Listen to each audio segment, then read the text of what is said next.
네, 개장 전의 이슈와 관심 종목까지 골라보겠습니다. 매매기술 시간입니다. 매일 이 시간에는 주식명가 MTNW 다니엘쌤 그리고 박진섭 어드바이저와 함께하고 있는데요. 먼저 시장의 한마디 열어보겠습니다. 오늘 다니엘쌤은 갭매움 조정, 기다렸던 종목 장세라고 말씀해 주셨고요. 박진섭 어드바이저는 사우디서 수주 잭팟, 주목할 만한 황금주 찾아보자 언급해 주셨습니다. 그럼 먼저 다니엘쌤 만나보겠습니다. 선생님 안녕하십니까?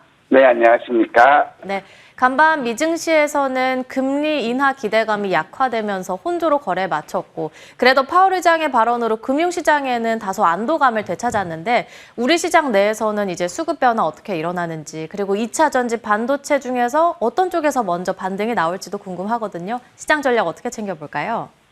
오늘은 이제 반도체 쪽으로 나올 거예요. 어제 같은 경우는 외국인들이 1조 원 이상 선물 매도했고, 코스피까지 매도하는 지수가 커진 상황이거든요. 그동안 제가 계속해서 이제 공개방송이나 말씀드렸던 게 뭐냐면, 자, 지금은 현금을 만들어야 되겠다라고 말씀드렸잖아요. 그 근거로 했던 부분이 지금 보여드리는 차트를 보면 코스피 차트예요. 자, 코스피나 코스닥이나 주가가 조정을 보였던 그러한 국면이기 때문에 지금 추가적으로 상승하기 위해서는 이렇게 갭상 돌파갭이 나왔던 요 갭을 메워주는 조정이 반드시 나와야 된다. 그러면 우리가 이 갭매움 조정을 보일 때 우리가 확보했던 현금 가지고 주식을 매수할 시점이다라고 말씀드렸거든요. 자, 어제도 40포인트 이상 하락하면서 음봉이 떨어졌지만 궁극적으로 이제 갭매움 하단까지 왔다라는 거거든요. 그럼 여기가 갭매움이 되면 결국에 다시 기술적인 반등 기대할 수 있다라는 것이고 이 갭매움 조정이 일어났을 때 그동안 반도체라든가 2차 전지라든가 이런 쪽으로 집중했던 것들이 그동안 소외받았던 섹터들로도 매기가 확산될 수 있다 이런 말씀드렸거든요. 그래서 어제 같은 경우도 지수 반도체 중심으로 낙폭이 큰 그런 모습 보였지만 그동안 가지 못했던 중소형 섹터들까지 매기가 확산됐다라는 거예요. 즉 지금 이 조정이라는 것은 어차피 불가피한 조정이고요. 하지만 여기서 추세 전환이 아니라 이 갭매움 하단까지 추가적으로 오늘 철사 밀린다 하더라도 갭매움 이 박스의 하단까지 오는 거는 우리는 여기서 매수로 대응하는 그러한 시장. 그렇다면 이제 지수는 이런 악습권 등락을 보여줬기 때문에 반도체 배터리 벗어나서 이제 중소형주까지도 매기가 확산될 수 있다. 그동안 우리가 개인 투자를 굉장히 소외받았고 굉장히 철저하게 반도체 아니고는 무시받았지만은 이제 그동안 소외받았던 한풀이 종목들의 한풀이 상승이 나올 수 있는 그러한 시점이 되지 않을까 이렇게 말씀드리고 싶고 자 오늘 미국 시장을 보면 이제 다우는 하락했고 나스닥 상승하고 필라델피아에서 반등 나오는 그런 모습들을 보여줬습니다. 자, ADP 3월 민간 고용이 예상보다 높게 나왔고 이로 인해서 기술주들과 반도체주들이 강세를 보이면서 나스닥은 상승 마감했거든요. 자, 그러면서 지금 보면 이제 다우가 흔들렸던 걸 보면 파월이 이런 얘기했어요. 금리 인하는 아직 불확실하다. 인플레이션 평가하는데 시간이 필요하다. 이런 얘기를 했고요.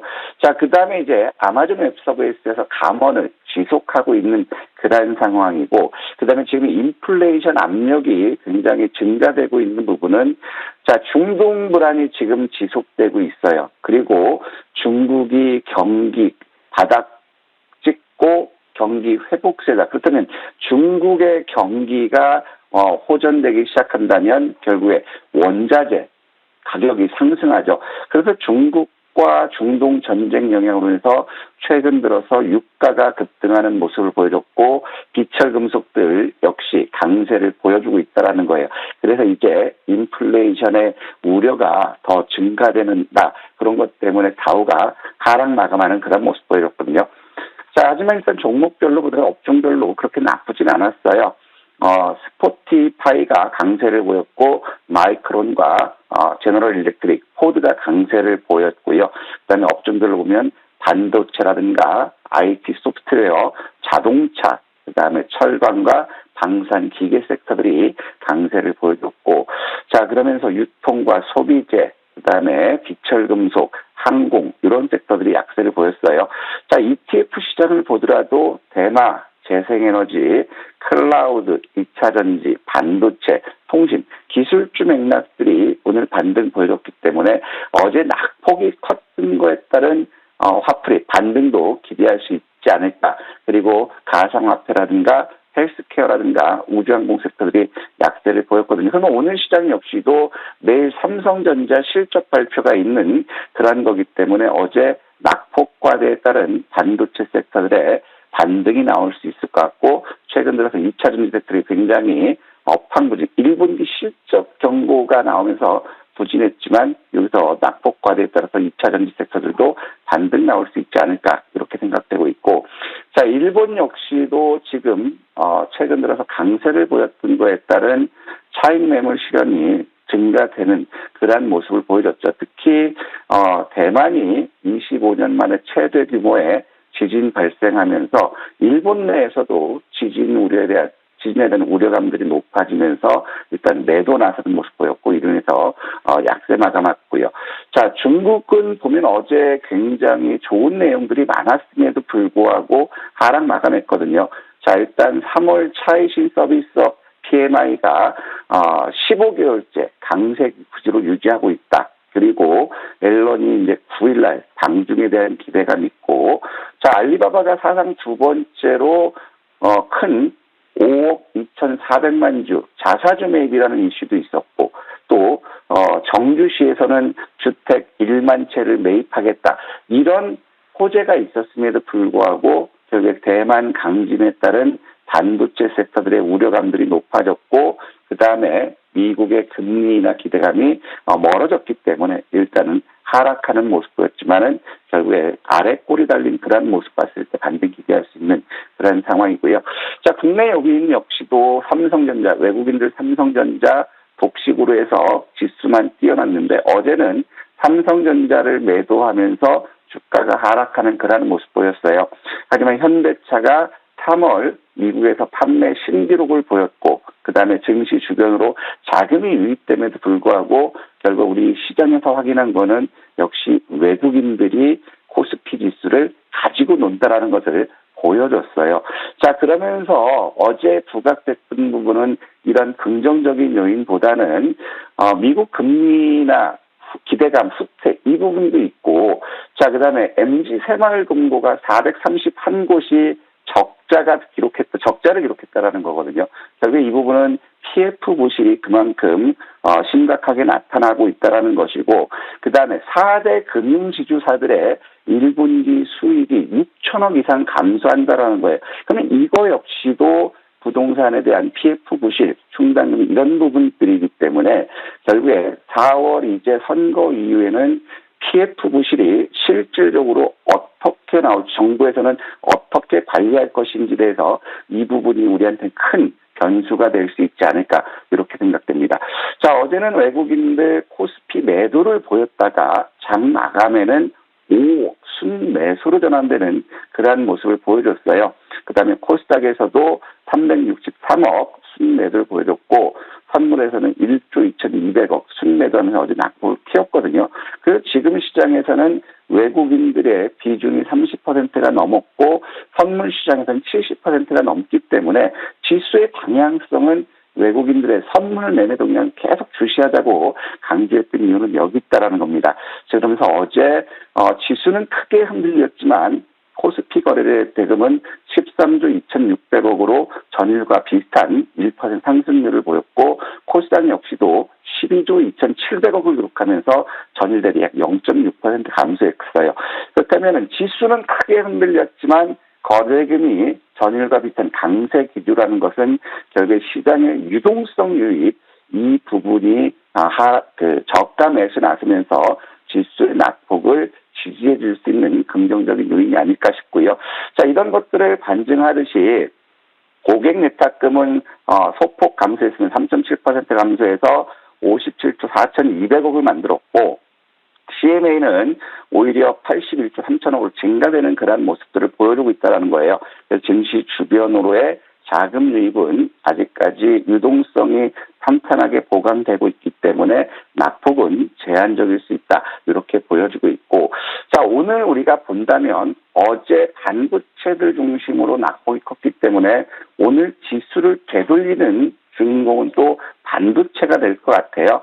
그 다음에 2차 전지라든가 로봇 섹터, 통신 이런 쪽들이 오늘 매수세가 부각되지 않을까 이렇게 생각되고 있고, 자, 계속 말씀드렸던 것처럼 이제 총선 전후로 해서 총선 이후에서는 시장의 변동성이 커질 수 있고 증시 과열에 따라서 이 부분이 냉각할 수 있는 그런 기간이 필요하다 이런 말씀드렸거든요. 지금은 서두에 말씀드렸던 것처럼 상승 돌파 갭을 메우는 자연스러운 그러한 과정으로 될 수 있는 그러한 상황이기 때문에 크게 염려는 하지 말자. 그래서 우리가 확보된 현금을 가지고 갭 메움 하단 부분까지 하락한다 하더라도 겁내지 말고 우리는 매수 관점에서 우리가 접근해야 될 것 같고요. 자, 그러면 우리 시장에서 이제 또 긍정적인 요인을 보면 중국 경기가 회복된다라는 그런 기대감들이 많이 나오고 있거든요. 그러면 우리는 중국의 의존도가 굉장히 많이 줄었음에도 불구하고 중국, 특히 항생지수 움직임에 따라서 코스피가 영향을 많이 받는 그러한 모습 보이려거든요. 그러면 중국의 경기가 회복된다라는 것도 궁극적으로는 자, 우리 시장에서는 좀 긍정적인 요인으로 작용될 수 있는 그런 상황이다 이렇게 보여지고 있고, 어제 지수가 큰 폭의 조정을 보이면서 시장의 변화된 요인들을 보면 결국에 실적이라는 기본적인 것을 무시하고 실적이 좋음에도 중소형주라는 것 때문에 굉장히 빠지는 그런 모습 보였는데, 어제 실적이 개선되는 그런 주식들은 반등이 강하게 나왔다라는 거거든요. 그래서 이제 실적주들에 대해서 우리는 매수 쪽으로 접근하는 것도 나쁘지 않다 이렇게 말씀드리고 싶고, 자, 오늘 이제 준비된 행사들을 보면 디지털 제조 앤 뿌리산업 컨퍼런스가 있어요. 이거는 결국에 로봇과 스마트 팩토리 쪽이거든요. 그리고 오늘 밸류 프로그램 해외 투자자 간담회가 있기 때문에 저 PBR이든 지주사들 다시 움직일지 보고, 그다음에 원전 생태계 금융지원 협약식이 있기 때문에 원전 관련주들 한번 움직일지 보자 이 말씀드리고 싶습니다. 네, 종목으로는 유리기판 관련한 필옵틱스가 52주 신고가에 워낙 많이 또 급등을 해서 투자 경고 지정 예고까지 받은 상태인데요. 추가적인 전략 어떻게 받아봐야 될지 궁금하고, 두 번째로는 또 YC캠 함께 볼까요? 필옵틱스는 우리가 신고가를 계속해서 도전하자라고 말씀드렸어요. 지난번에 2만 5점대를 우리가 돌파하고 신고가를 계속 노려보자 했는데, 결국에 지금 같은 경우는 이 유리기판에 대한 수요는 굉장히 좀 증가될 수 있고 최근 나온 그런 이슈이기 때문에 시장의 매기는 집중되는 그런 모습이에요. 자, 그래서 이제 우리가 봐야 되는 부분들은, 자, 필옵틱스 같은 경우는 자, 26,000원을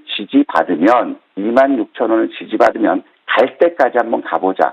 이럴 때 저는 이제 신고가기 때문에 내심 욕심을 낸다면 33,000원이거든요. 그래서 26,000원 지지 여부 한번 확인해 봤으면 좋겠고, YC캠도 같은 날이죠. 필옵틱스하고 YC캠하고 똑같이 지난 2월 20일하고 3월 13일 날 우리가 이렇게 계속해서 보자라고 말씀드렸던 건데, 자, 일단은 지금 우리가 봤을 때는 지난번에도 우리가 3월 13일이었죠.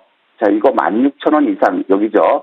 16,000원 이상 우리가 매도하고 다시 14,000원 부근에서 재매수하자 이런 말씀을 드렸는데 똑같아요. 필옵틱스가 움직이면 YC캠도 움직이는 그런 모습이거든요. 자, 그럼 필옵틱스가 지금 현재 시가총액이 6,200억이에요. 그러면 YC캠도 우리 한번 시가총액 3,000억, 즉 그렇게 했을 때는 한 29,600원 되거든요. 그래서 21,800원을 지지받으면 YC캠은 시가총액 3,000억 도전해보자 이 말씀드리고 싶습니다.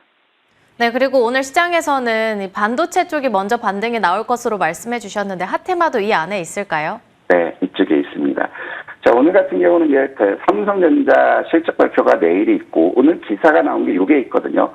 삼성 반도체가 초격차의 시간을 다가왔다. 그래서 4세대 D램 양산합니다. 결국에 이는 3D D램 쪽이라든가 GDR7 이쪽하고요. 그 다음에 또 SK 하이닉스가 미국 인디애나주에 HBM 공장을 짓는다. 6조 7천억이죠. 요거는 예전에 나왔어요. 그래서 반도체 쪽들이 오늘 움직일 수 있지 않을까 싶은데 동진세미컨이라든가 엑시콘도 조정 잘 받았고 에이즐랜드라든가 이스페타시스도 굉장히 좋은 모습이거든요. 그러면 우리가 볼 거는 부담 없이 이스페타시스 보자. 최근 4일 동안에 충분히 가격 조정을 받는 그러한 모습이기 때문에 손절은 37,800원 이탈 시점을 손절을 보시고 자 우리는 오늘 39,500원에서 시초가까지 매수하고 목표가는 요거 돌파해서 신고가 또다시 역사적인 신고가 도전해보자 이 말씀드리고 싶습니다. 오늘은 반도체로 이수페타시스 말씀해 주셨고요. 목표 주가는 신고가, 손절 라인은 37,800원으로 기억해 보도록 하겠습니다.